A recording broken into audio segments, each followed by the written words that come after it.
क्रोध महाक चांडाल है। संत कहते हैं जो परिस्थिति में समरसता की नीति अपनाते हैं वे आवेश में नहीं आते। एक साधु गंगा के किनारे कपड़े धो सुखाकर धूप में उपासना करके बैठ गया।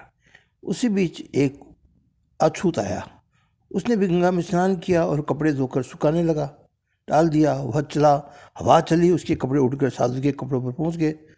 साधु ने क्रोध में भरकर अछूत को गालियाँ दी और लगे कंबल ने धोले, कपड़े खराब कर दिए। अछूत बोला, महाराज हवा से उठकर गंगा में धोए कपड़े वस्त्र छू गए तो क्या हो गया। साधु का क्रोध जवाब सुनकर और बढ़ गया, उसे लातों कुत्तों से पीटने लगा।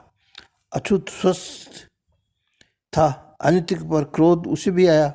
उसकी तीव्रता बढ़ी, देख साधु भयभीत हो गए थे और फिर नहाने लगे।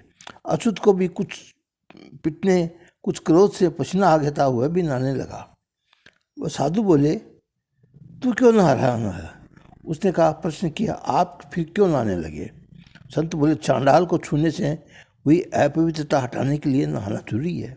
वो बोला, मुझे भी महाचांडाल ने क्रोध से छू लिया है, उससे हुई अपवित्रता दूर करने के लिए पुनः माँ गंगा के में धारा में नहाना जरूरी है। ये है जो क्रोध है वो महाचंडाल है, वो चंडाल से भी ज़्यादा है। इसलिए क्रोध कभी भी नहीं करना चाहिए। क्रोध हमेशा ही बुरा होता है।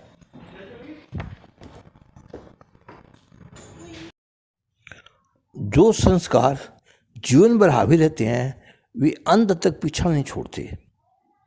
एक बुढ़ा बीमार पड़ा, पैसे वाला था, जीवन भर घर में बीता था, अपनी दवा पर भी ठीक से खर्च न करने देता था, कमजोरी बढ़ती थी, कंजूस हो गया था। उसकी स्थिति में उसने देखा आंगन में बछड़ा झाड़ू चबा रहा है। उसका मन बड़ा दुखी हुआ। मेरी कमाई इस तरह बर्बाद जा रही है। बोलने का प्रयास किया पर कमजोरी की स्पष्ट शब्द नहीं निकल सके थे और वो बहुत ही ज़्यादा कमज़ोर हो गया और मरने की स्थिति में था। लड़कों ने समझा शायद भगवान का नाम ले रहे हैं। दूसरे ने सोचा शायद अपनी गुप्त संपत्ति के बारे में हमें बताना चाहते हैं। उन्होंने चिकित्सकों को बुलाया। कुछ भी खर्च करो, ऐसा प्रयास करो जिससे कुछ बोल जाए, कुछ शुद्ध बोल जाए। कीमती दवाइयों का प्रयोग किया गया। दवाइयों का मूल्य फीस मिलाकर 1000 के लगभग खर्च हो गया। दवाओं से सारी शक्ति इकट्ठी कर दी। सुनाई दिया, बछड़ा झाड़ू, बछड़ा झाड़ू, ये मंत्र दुहराते हुए उसका प्राण अंत हो गया। और इस तरह है कि जो भी आप ज़िंदगी में हमेशा याद रखें वही आपको अंत समय में याद आएगा। और इसलिए अंत समय में आपका उद्धार नहीं हो सकता।